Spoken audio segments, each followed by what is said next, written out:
नमस्कार. श्री ब्रह्मचैतन्य महाराज गोंदवलेकर प्रवचन. आज 19 डिसेंबर.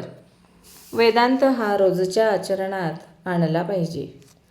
भगवंताची उपासना करणारे जे ऋषी असतात त्यांचे मन अशा एका अवस्थेमध्ये राहते की त्या ठिकाणी परमात्माच सर्व काही करतो, ही भावना स्पष्टपणे प्रकट होते. भगवंताशी एकरूप होऊन जाण्याची ती अवस्था आहे.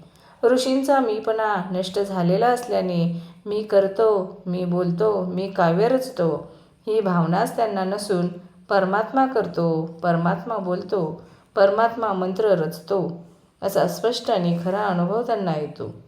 या थोर अवस्थेमध्ये ऋषींच्या तोंडून वेदमंत्र बाहेर पडलेले असल्यामुळे ते मानवाची कृती नाहीत. वेद हे खरे अपौरुषेयच आहेत. घराच्या छपराखाली ज्याप्रमाणे सर्व लहान सहान खोल्या येतात त्याप्रमाणे वेदांतात इतर शास्त्रे येतात. वेदांताच्या गोष्टी किंवा ज्ञान हे पक्वान्नाच्या ज्ञानाप्रमाणे आहे. जो मनुष्य वेदांताचा नुसताच अभ्यास करतो त्याला त्यापासून फारसा फायदा होत नाही. वेदांत हा रोजच्या आचरणात आणला पाहिजे. खरे म्हणजे विद्वान लोक हा वेदांत अत्यंत कठीण करून जगाला उगीचच फसवितात. मग सामान्य माणसाला वाटते की अरे, हा वेदांत आपल्यासाठी नाही. वास्तविक वेदांत हा सर्वांसाठी आहे, मनुष्य मात्रासाठी आहे.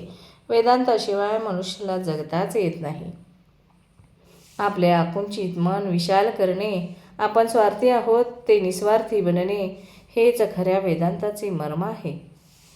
भगवंताच्या प्राप्तीचे नियम आणि व्यवहारातील वस्तू प्राप्त करून घेण्याचे नियम यामध्ये फरक आहे. मनामध्ये वासना उत्पन्न झाली असता ती तृप्त करून घेण्यासाठी देहाची आणि वस्तूंची हालचाल करणे हा व्यवहार होय. सूक्ष्म वासना देहाच्या सहाय्याने जड बनणे हे व्यवहाराचे स्वरूप आहे. याच्या उलट भगवंत हा अत्यंत सूक्ष्म असल्यामुळे त्याची प्राप्ती करून घेणे म्हणजे जडामधून सूक्ष्माकडे जाणे आहे. तेव्हा भगवंताचे साधन हेही जडामधून सूक्ष्माकडे पोहोचवणारे असले पाहिजे.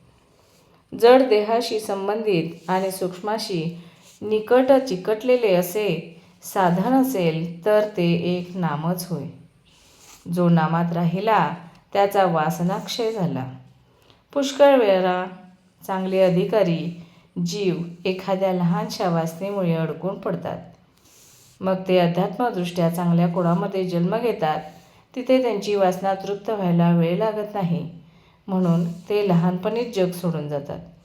त्यांच्या मृत्यूचे दुःख करणे बरोबर नाही. वासना ही दुसऱ्या कोणत्याही उपायांनी तृप्त होण्यासारखी नसून आपण जर भगवंताजवळ वास ठेवला तरच ती नष्ट होते.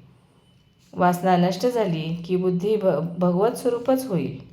जेथे वासना संपली तेथे भगवंताची कृपा झाली. प्रत्येक वेदमंत्राच्या आरंभी हरिओम असते. ते नामच आहे. धन्यवाद.